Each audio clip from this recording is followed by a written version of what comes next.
লক্ষ্মণৰ দ্বাৰা ইন্দ্ৰজিৎ বধ। ইন্দ্ৰজিতৰ লগত লক্ষ্মণৰ দেখা দেখি হোৱাৰ লগে লগে লক্ষ্মণে সন্ধান পুৰি বাণ প্ৰহাৰ কৰিবলৈ ধৰিলে। লক্ষ্মণে ক'লে, হেৰ ইন্দ্ৰজিৎ, তই শুন, আজি তোক যমৰ ঘৰলৈ পঠাম। লক্ষ্মণৰ কথা নুশুনি ইন্দ্ৰজিতে বিভীষণক ক'লে, হে খুৰা, তুমি ৰাক্ষসৰ কুলত একেই বীৰ্যত জন্ম, ধাৰ্মিক বুলি তোমাক সকলোৱে কয়। তুমি মোৰ পিতাৰ সমান, পিতৃৰ নিচিনাকৈয়ে তোমাকো সেৱা কৰিছিলোঁ। তুমি বন্ধু বান্ধৱক এৰি, মানুহক আশ্ৰয় কৰি, ৰাক্ষস বংশক এৰি ৰাক্ষস বংশত চাকি দিবলৈকো নোহোৱা কৰিলা। ইমানবিলাকক মাৰিও তোমাৰ মনত ক্ষমা নাই। মোৰ মৰণৰ সন্ধানো দিলা। তুমি ৰাক্ষস কুলটো খালা।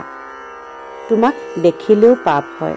তোমাৰ মই ভাতৃপুত্ৰ, গতিকে ক্ষমা কৰি বান্দৰ সৈন্যক আঁতৰাই নিয়া, পূৰ্ণাহুতি দি মই বৰ মাগি লওঁ। এই বুলি ইন্দ্ৰজিতে ক'ব ধৰিলে, আজি তোমাক কাটি শনি আঁতৰাওঁ।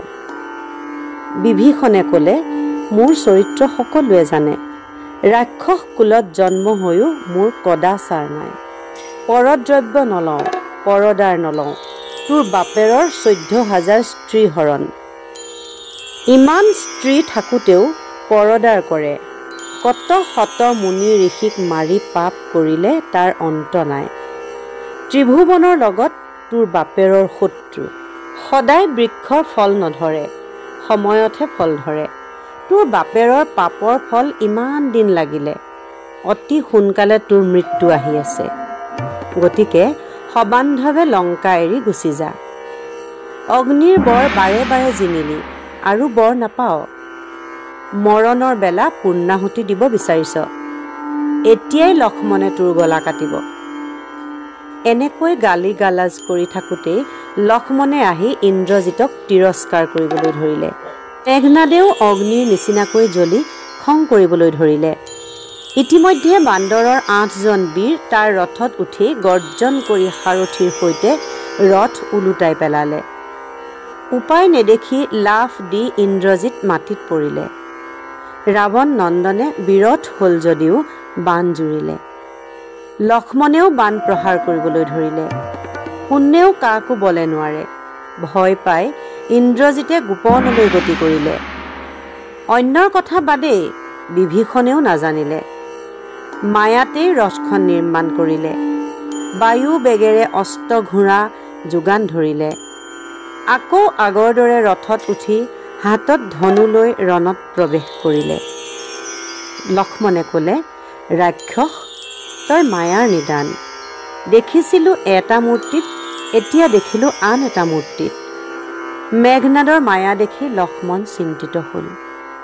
সেই সময়তে বিভীষণে লক্ষ্মণক ক'লে, হে লক্ষ্মণ, তুমি চিন্তা নকৰিবা, এই দুষ্ট ইন্দ্ৰজিৎ এতিয়াই মৰিব।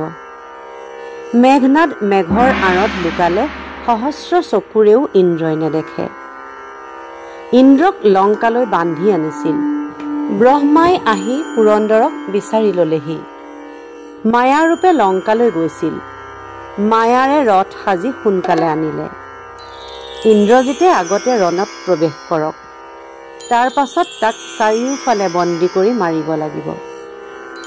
যদি ত্ৰাসিত হৈ ওপৰলৈ উঠে, হনুমানে আকাশত গৈ ৰক্ষা কৰিব। অগ্নিৰ কুমাৰ নীলে নানান মায়া জানে, সূক্ষ্মৰূপে গৈ পাতাল ৰক্ষা কৰিব।